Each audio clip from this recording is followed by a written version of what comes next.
When did your dad's happiness come at the cost of your own? I was getting ready for my boyfriend's and I's anniversary when he suddenly texted saying he needed time to work on himself. I sighed. He was the third boyfriend in the last year who had broken up with me on our 3-month anniversary. My roommate found me sitting on my bed hitting a vape. Let me guess, Jack just ended it? I nodded, showing her my phone. Blocked on Instagram, WhatsApp, everything. Maybe you're cursed, she joked, but I didn't laugh. And when I told my dad, he seemed weirdly relieved, just like he had with the others. When I started going out with Igor, my fourth boyfriend, I made sure to journal about every little thing we did together. I forced myself to have an avoidant attachment style and let him chase me. And on our 3-month, it happened again. I need to work on myself. Blocked everywhere. He transferred schools the next week. For BF number 5, I went extreme and changed my entire look. Dyed my brown hair blonde, bought a whole new wardrobe, even changed my makeup style thinking maybe I was clapped. We were halfway through our 3-month anniversary picnic when he looked down at his phone and his face went white. I need to work on myself. You aren't the one for me, he said, like it was recited. By Monday, his friends were literally crossing the street to avoid me. One of them looked genuinely scared when he saw me, muttering something about not wanting trouble. I took a deep breath and tried to convince myself it was a coincidence. A year later, when I was finally ready to date again, I decided not to sleep with him at all, and didn't even introduce him to my family or friends. I went for the whole mysterious girl thing, and kept everything surface level. 3 months hit and he sent the text while we were supposed to be at the movies. I need to work on myself. Sorry. He was gone from campus within 3 days. When I cried to my mom about it, she just patted my shoulder and said, "The right one will come along when it's time." There I was, age 26 on a date with boyfriend number 9 when I saw Connor, my very first boyfriend, walk in. When he saw me with Merrick, his face drained of color like he was heartbroken. He started to slowly walk over. "I really did love you," he said quietly, not even looking at Marek. "Then why did you leave?" I asked. I'd wanted to ask this question for years. He started to answer. "It wasn't me, your dad." He then stopped completely, his face going white and practically ran out of the shop. Marek asked who that was, and I just shrugged, not wanting him to think I was hung up on the past. But after Merrick broke up with me, I tried to delve deeper. I got a therapist and begged her to tell me whether or not I had daddy issues, but she promised I was perfectly healthy. When I finally met Ash, I didn't even want to date him, but he was persistent and sweet. He showed up at places I'd be, always knowing my schedule somehow. On our 3-month anniversary when he looked down at his phone, I was ready for the script. "Let me guess. You need to work on yourself." "Hey," he interrupted, not listening to me. "Look at this funny video of a dog purring like a cat." I breathed a sigh of relief. The rest of the month came and went. Month 4 passed, then 5. My parents kept asking about him, more interested than they'd ever been in any boyfriend. So by month 6, I felt safe enough to send a photo of him to the family group chat. Everyone responded super happy for me. And my dad just said, "Glad you finally came to your senses." The next week it was Dad's birthday, just immediate family, and they insisted I bring him. But halfway through, Mom did something unforgivable. She tried to embarrass me with old baby photos. But I noticed something. In every single photo, Christmas, Easter, every birthday party, there was the same little boy next to me. "Oh my gosh," I laughed, looking closer. "He looks exactly like Ash." "That's so weird." Dad smiled this strange smile. "Well, it makes sense. That's the boy we've wanted you with all along." Mom added, "Finally, the plan worked." The entire room went cold. "What plan?" I asked, voice shaking. They looked at each other. Dad cleared his throat. "Your mother and I planned this relationship with Uncle Aman and Aunt Priya when you were babies." My stomach dropped. "Uncle Aman? Why would Uncle Aman care who I date?" Dad flipped to a page labeled Future Couple in gold letters. Dozens of photos of me and that little boy at every holiday, every family vacation. "That's Ash," I whispered. "Of course. It's Aman and Anya's son. Your cousin," Dad said simply. The room started spinning. "You two have been promised since birth.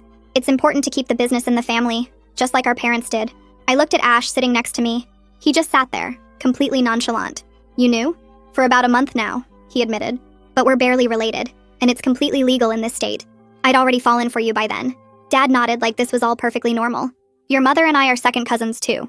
It's how we keep the family business protected." I just smiled. Not because I wasn't disgusted. I absolutely was.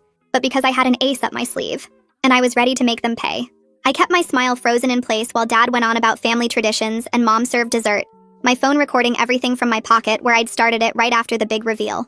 I asked Dad how long they'd been planning this, keeping my voice light and curious like I was just interested in the family history. He actually pulled out more photo albums, pointing to pictures from before I was even born where he and Uncle were shaking hands over some business deal, saying they'd promised their future kids would marry to keep everything in the family. Mom chimed in about how they'd picked my name to match with Ash's, both starting with A, and I made sure to lean closer so my phone would catch every word. Ash sat there eating cake like this was all totally normal, occasionally adding details about how his parents had shown him the same albums when he turned 25. I asked more questions, pretending to be warming up to the idea, getting them to explain exactly how they'd gotten rid of my other boyfriends. Dad actually laughed about the money he'd paid them, calling it small investments to protect the family plan. When dinner finally ended and Ash drove me home, I stayed quiet in the car, already planning my next moves. That night I couldn't sleep, so I opened my laptop and started building a timeline of every single boyfriend, pulling up old texts and emails I'd saved over the years. Jack's last message before blocking me was at 3:47 p.m. on our anniversary. Igor's was at 8:22 p.m., and when I checked my dad's call logs from those days, he'd called unknown numbers right before each breakup. I found patterns in my old Instagram posts, too, where Dad would comment asking about my boyfriends just days before they'd leave. The timeline grew into something that looked like those conspiracy boards you see in movies, with dates and connections everywhere, and I screenshot everything multiple times to different cloud accounts. I went through my email trash and found receipts for restaurants where I'd had dates, then cross-referenced them with my parents' credit card statements they'd left logged in on the family computer. 3 times Dad had been at the same restaurants, different tables but close enough to watch, and the charges showed up within minutes of mine. By 4 in the morning, I had enough evidence to show this wasn't coincidence, and I saved it all to multiple USB drives I hid around my apartment. The next morning, Connor's face kept flashing in my mind, how scared he'd looked when he tried to tell me about Dad, so I searched his name online and found him working at a marketing firm downtown. His LinkedIn showed he'd been promoted twice since our breakup, and his profile picture had him smiling, but his eyes looked tired. I wrote and rewrote a message 10 times before sending a simple request to meet for coffee, saying I'd learned some things about why we broke up and wanted to talk. He read it within minutes but didn't respond for 3 hours, then finally sent back just an address and time for tomorrow. I spent the rest of the morning going through my old journals, finding notes I'd written about each relationship that suddenly made more sense. Dad had asked weirdly specific questions before each breakup, things like what restaurants we were going to or what movies we were seeing, and Mom always had that same relieved expression when things ended, which I'd drawn little sketches of without realizing the pattern. There were pages where I'd written about feeling watched on dates, dismissing it as paranoia, but now I knew it was real. My journal from Igor's time had a whole entry about Dad randomly showing up at our study spot at the library, claiming he was there for business research. The journal from boyfriend number 5 mentioned Mom, accidentally, running into us at the mall 3 times in 1 week. Every red flag I'd ignored was right there in my own handwriting, and I photographed every single page. I opened Ash's Facebook and Instagram, scrolling back years through his activity, and my stomach turned when I saw he'd been liking my posts since I was in college. Comments on photos from 5 years ago, always friendly but persistent. Reactions to every major life update I'd posted. He'd even commented on my graduation photos saying, "Can't wait to celebrate with you properly someday," which seemed creepy now that I knew he'd been waiting for his turn. His own posts barely mentioned other girls, just a few group photos, but he'd shared every single family business update that involved both our families. I called my therapist's emergency line and got an appointment for that afternoon, bringing a folder thick with all my documentation. She read through everything while I sat there shaking, her face getting more serious with each page. When she finally looked up, she said this level of coordination suggested serious control issues and possibly criminal harassment, then handed me a business card for an attorney named Deborah, who specialized in family harassment cases. She made me promise to be careful and document everything going forward, saying this was beyond normal family pressure. After leaving therapy, I sat in my car and set up automatic cloud backups for my phone recordings, making sure everything would save to 3 different accounts. I downloaded a recording app that could run in the background without showing any notification, testing it twice to make sure it worked perfectly. I also turned on location tracking for myself, creating a record of everywhere I went and set up a separate email account just for storing evidence. That weekend, I waited until my parents posted on Facebook about being at their golf club, then drove to their house using the spare key they didn't know I still had. The photo albums were right where Dad had left them, and I photographed every single page of the one labeled Future Couple in gold letters.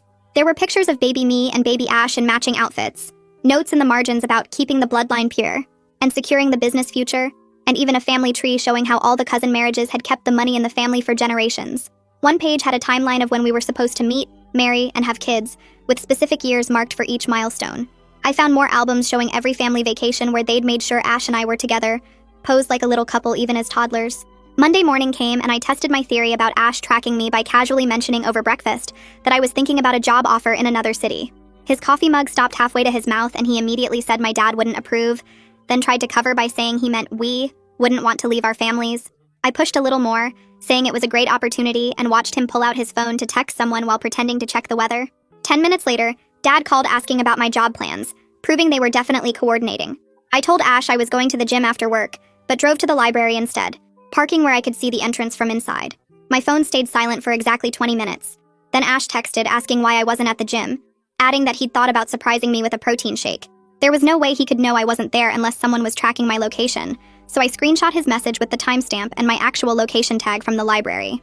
20 minutes later, I heard the library door open and saw Ash walking in, looking around like he was lost, and when he spotted me, his whole face lit up with fake surprise.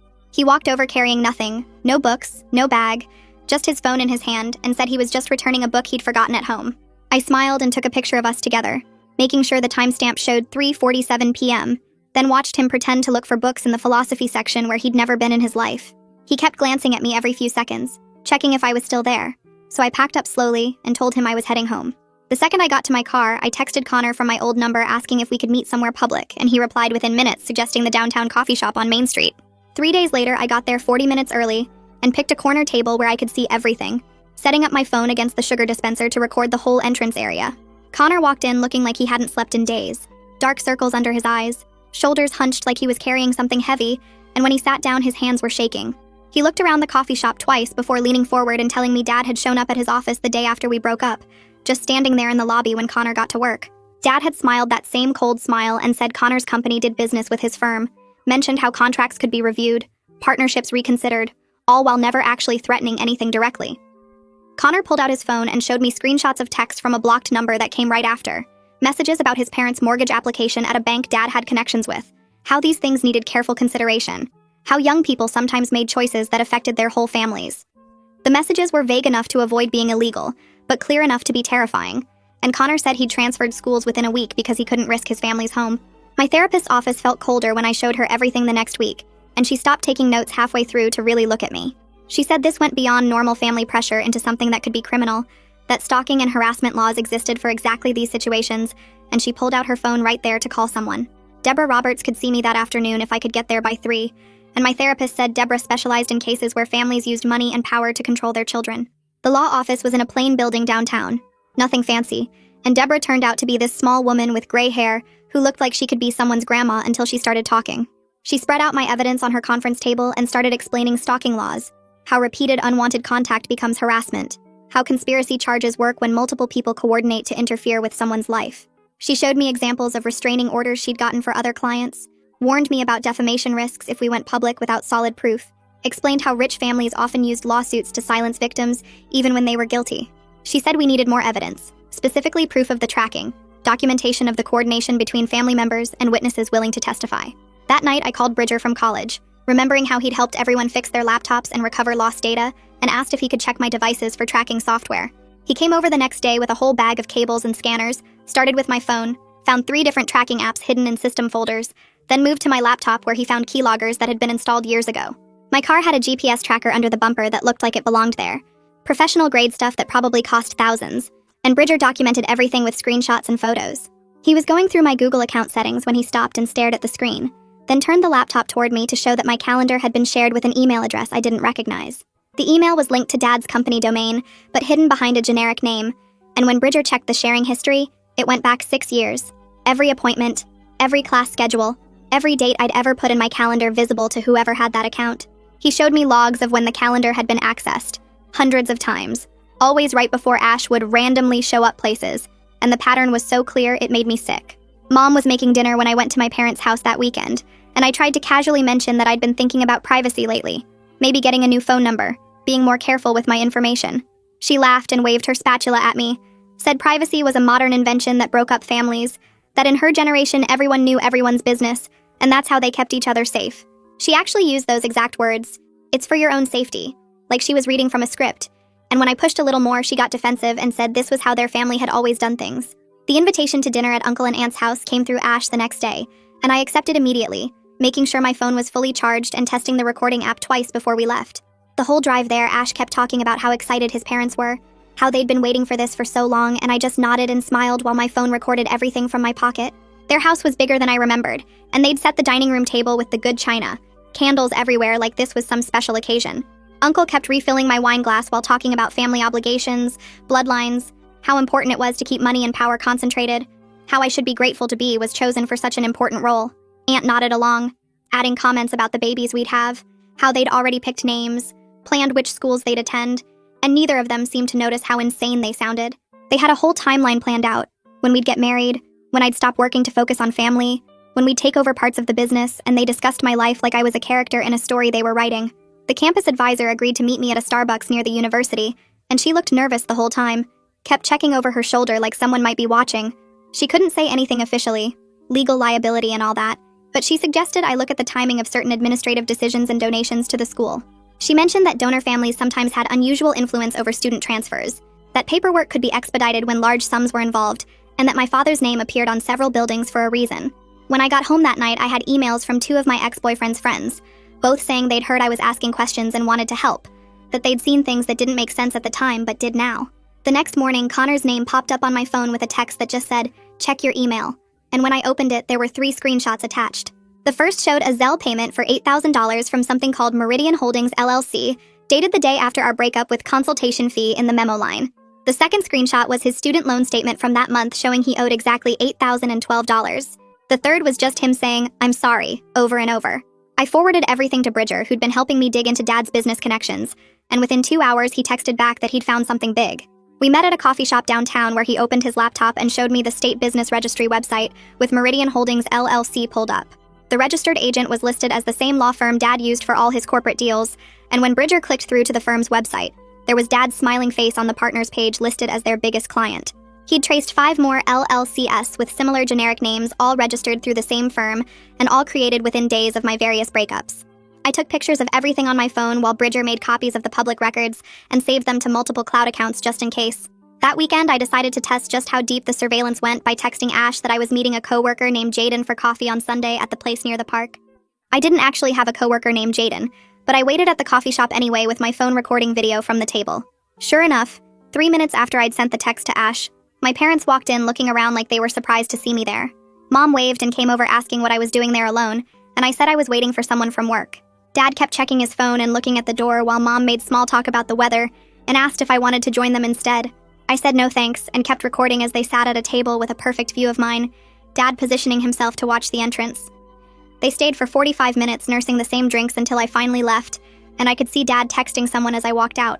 Monday morning, I was at my desk when the receptionist called to say someone had a delivery for me, and I walked out to find Ash standing there with a huge bouquet of roses.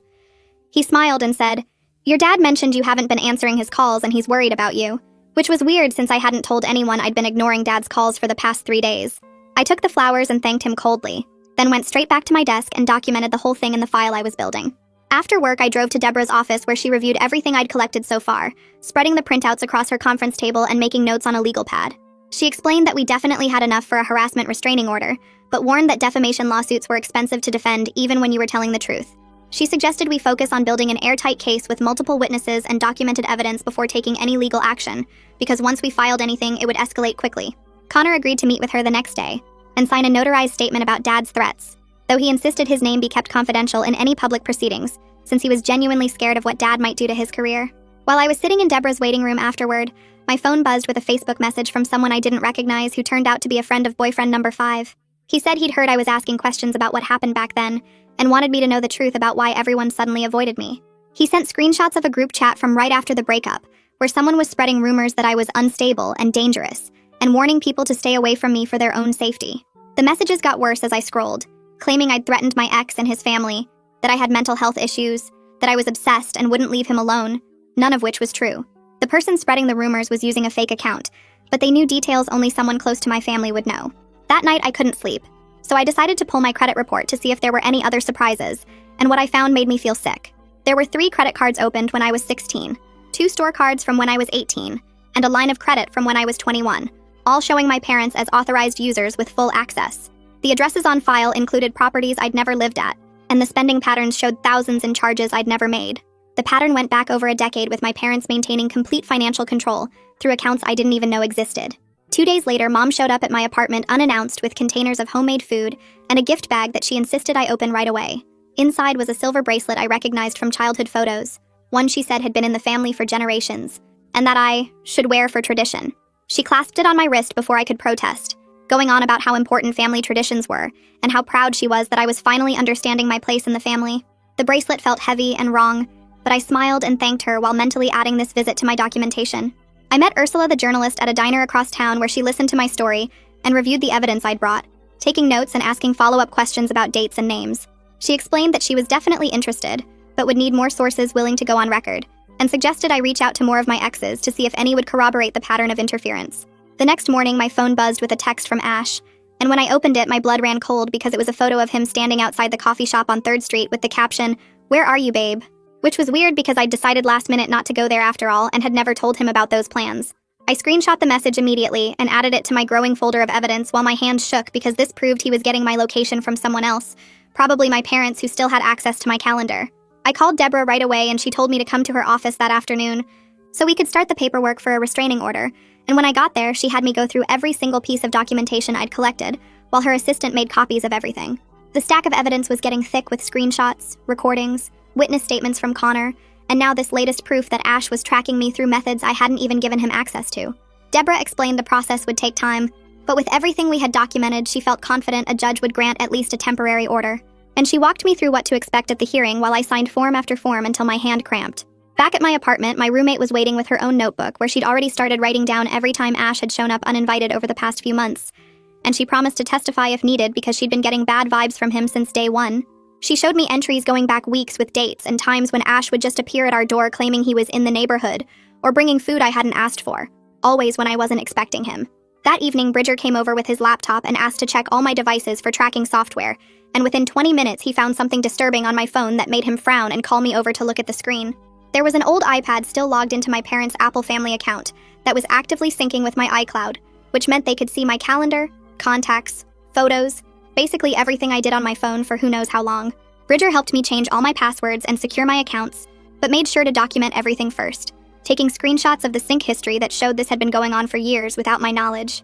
He pulled up the iPad's location, and it was at my parents' house, listed as Family iPad in their device list, and when he clicked on it, we could see it had been accessing my data as recently as that morning. On a hunch, I asked him to check what else was on that iPad, and that's when we found it. A shared calendar called Future Couple Planning, with color-coded entries going back to when I was in college. The calendar had reminders like, introduce Ash at Farmer's Market, and arrange Connor breakup week 12, and Igor transfer paperwork deadline, with notes about each of my relationships and when to interfere with them. My stomach turned as I scrolled through years of my dating life laid out like a business plan, with quarterly goals and success metrics tracking how close they were to getting me with Ash. I took photos of everything with Bridger's phone since mine was compromised, and then I did something I'd been avoiding.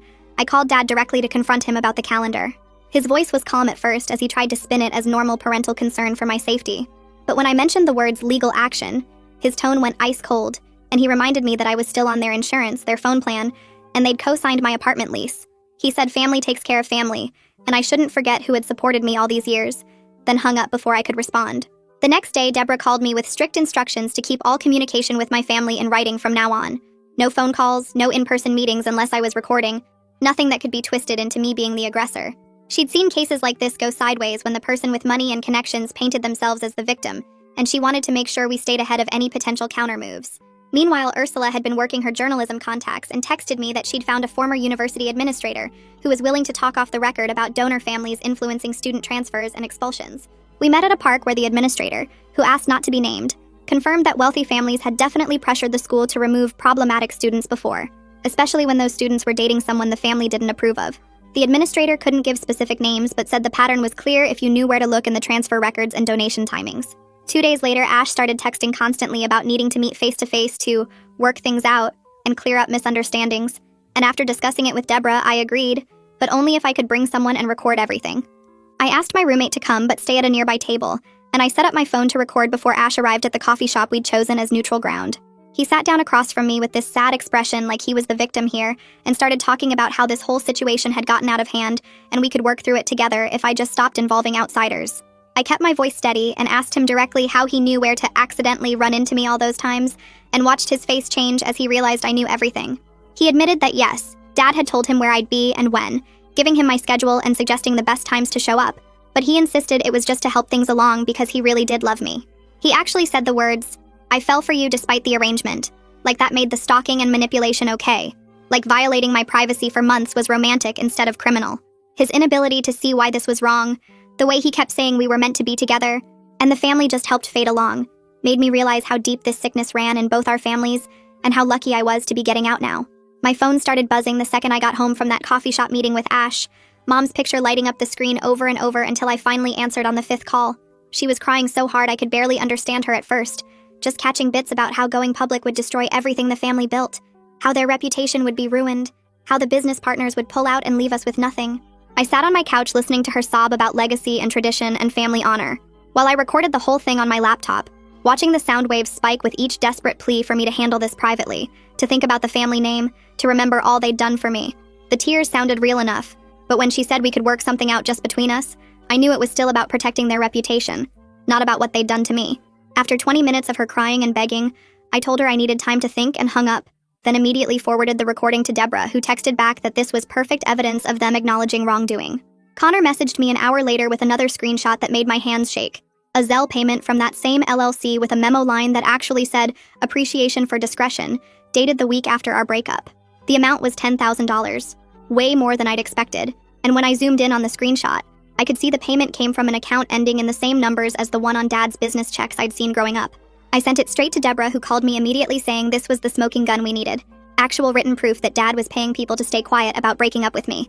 Meanwhile, Bridger had been digging through public records all morning and texted me that he'd found the registered agent for the LLC.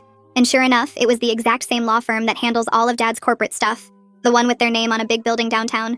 He sent me screenshots of the state filing documents showing the connection was right there in black and white for anyone who knew where to look. Completely undeniable proof that Dad controlled the company making these payments.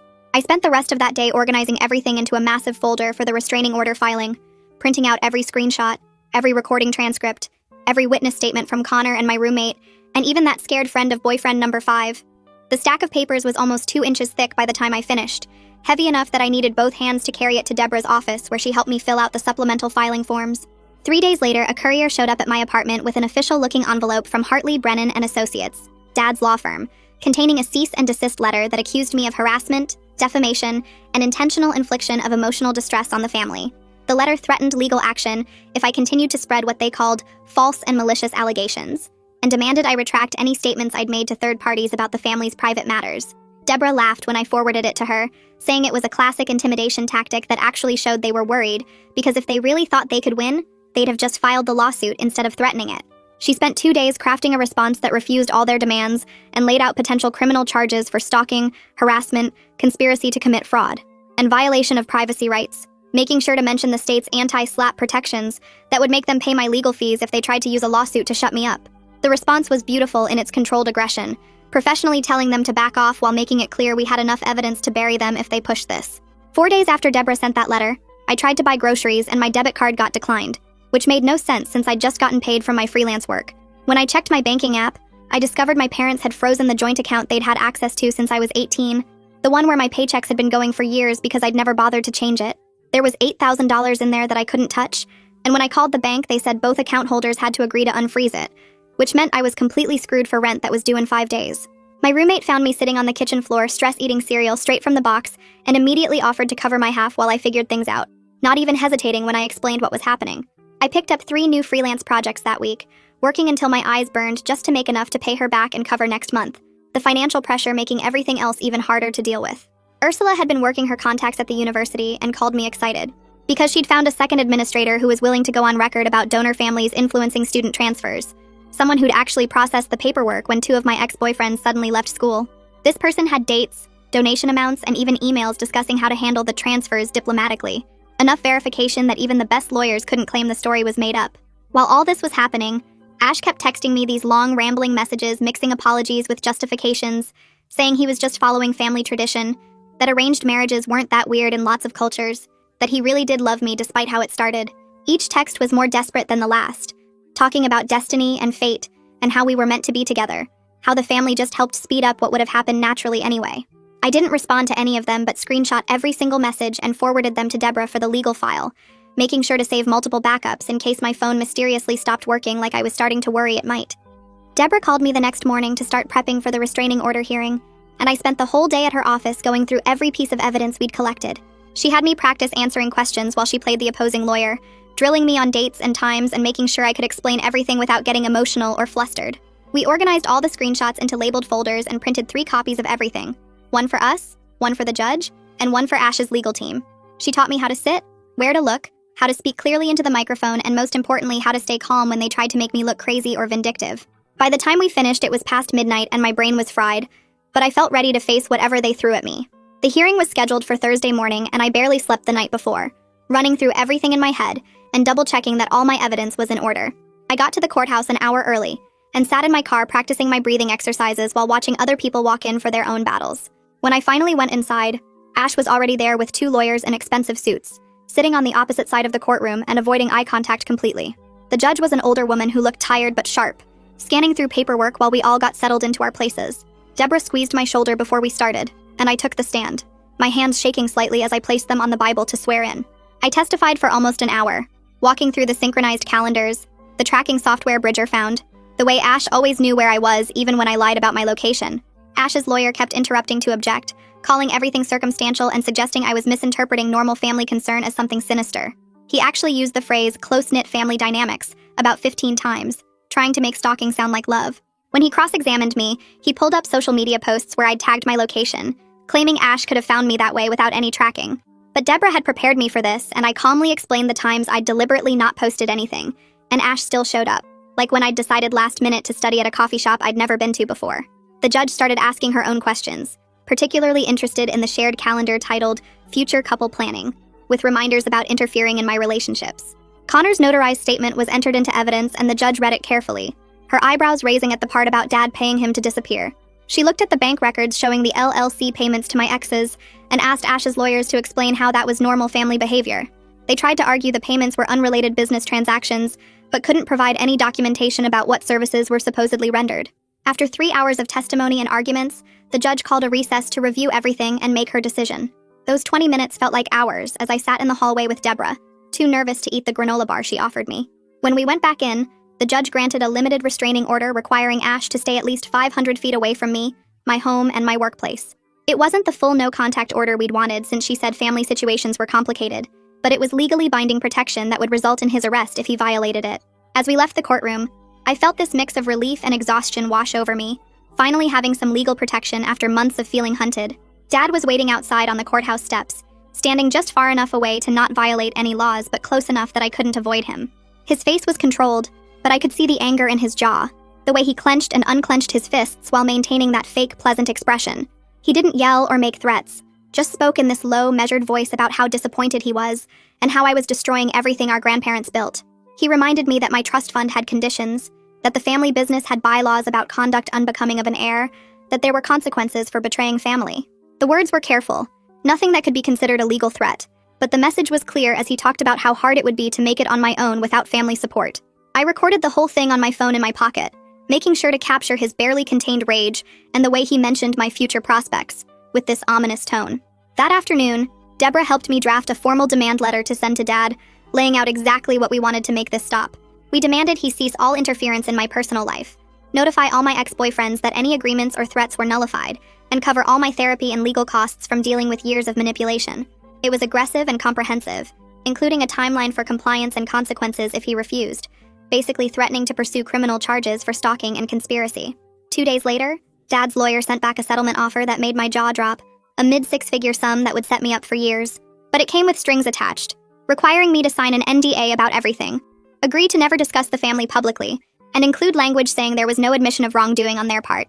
The money was tempting since I was still struggling financially, but signing would mean they could keep doing this to other family members, maybe cousins or future generations. I spent hours in therapy that week processing the grief of realizing the family I thought I had never really existed, that their love always had conditions and control attached to it. My therapist helped me work through the anger and sadness while strengthening my resolve to maintain boundaries, even though it meant losing my entire extended family. The sessions were brutal, bringing up childhood memories that looked different now, birthday parties and holidays that were actually networking events for future arranged marriages. Meanwhile, Ursula had been working with her editor and legal team to finalize the article, making strategic redactions to avoid defamation while keeping the core story intact. We went through multiple drafts, removing identifying details about the business while keeping enough specifics that people would understand this wasn't fiction. She interviewed 3 experts on coercive control and family abuse, who provided context about how common these situations are in wealthy families. We agreed on a publication date 2 weeks out, giving me time to prepare emotionally and practically for whatever backlash would come. I warned my roommate, my employer, and the few friends I trusted completely, making sure they understood things might get messy once the story went public. The morning the article went live, I turned off my phone and went to a movie, not wanting to watch it spread in real time. When I turned my phone back on 3 hours later, I had over 200 messages, missed calls from numbers I didn't recognize, and notifications from every social media platform. The story had already been shared thousands of times locally, with people recognizing the family business name even though we'd been careful not to state it directly. Some messages were supportive, people sharing their own stories of controlling families or thanking me for speaking out about something usually kept quiet. Others were angry, accusing me of being ungrateful, of airing dirty laundry, of trying to destroy a successful family business over petty grievances. Several relatives I hadn't heard from in years reached out with their own stories. Cousins who'd been pushed into marriages or career paths, aunts who'd been cut off for refusing to comply. Uncle called me a traitor in a voicemail, but his wife, my aunt, secretly texted me that she was proud of me for breaking the cycle. Dad's business partners started calling his office with questions, uncomfortable about being associated with someone who would manipulate his own daughter this way. The local business journal picked up the story, framing it as a question about ethics in family enterprises, and suddenly Dad was having to do damage control with investors and clients. 2 weeks passed before I heard anything from Ash or his parents, and when the letter came, it was exactly what Deborah predicted it would be. The envelope had their lawyer's return address, and inside was this super formal apology that basically said nothing while using a lot of big legal words. They were sorry for any misunderstandings, and hoped we could all move forward positively, but never actually admitted to doing anything wrong. Ash stayed completely away from my apartment and work, which was good because I was still jumpy every time I saw someone who looked like him from behind. His parents sent flowers to my office with a card that just said, "Thinking of you," which went straight into the trash. Meanwhile, Dad's company put out this weird press release that talked about respecting family privacy during personal matters, without actually saying what those matters were.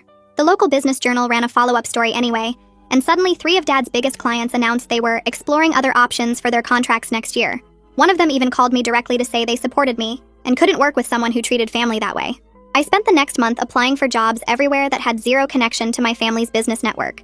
The interviews were hard because everyone wanted to know why I was leaving my current position, and I had to be careful about what I said. Finally, this small marketing company downtown offered me a position that paid about $15,000 less than my old job, but the owner had no idea who my family was, and that made it worth every penny I'd be losing. My first day there felt like stepping into a whole new world where nobody knew my last name or my family drama. Connor reached out through Facebook Messenger with this short message saying he was sorry for not fighting harder back then, and that he understood if I never wanted to talk to him again. I wrote back that I accepted his apology and wished him well in his life, knowing we both needed to close that chapter completely. He liked the message but didn't respond, and I knew that was the end of it. Mom asked to meet for coffee one last time at this little place near the courthouse where we used to go when I was in high school. She looked older than I remembered, like the stress of everything had aged her 5 years in just a few months. She talked for 20 minutes about how scared she'd been of losing the family business, and how her parents had done the same thing to her, and she thought it was just how things worked. She couldn't actually say the words, "I'm sorry," though, just kept saying she wished things had been different. We hugged goodbye, knowing we'd probably never have coffee together again. I found a tiny studio apartment on the other side of town that was barely 500 square feet, but it was mine, paid for with my new job's salary and nothing from my family. The day I moved in, I found that childhood bracelet Mom had given me and put it in the back of a drawer I rarely opened, not ready to throw it away, but not wanting to see it either. My last therapy session was mostly just me talking about everything that had happened while my therapist listened and took notes. She asked what I thought my ace up my sleeve had really been, and I realized it wasn't about revenge or destroying them, but about documenting everything so thoroughly that I could protect myself and maybe help other people in similar situations. The truth was my best weapon, because it was the one thing they couldn't argue with or buy their way out of. That night, I posted a simple update on my private Instagram for the friends who'd been supporting me through everything.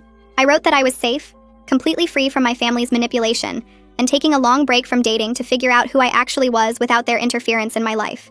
Hitting post on those words felt like the first real breath I'd taken in years, like I was finally allowed to just exist as myself without anyone pulling strings behind the scenes. That's where we'll leave it for today. Thanks for hanging out with me. I really do love sharing these moments. Hope you carry a little of this good energy with you. If you want more, hit that subscribe button and come back soon.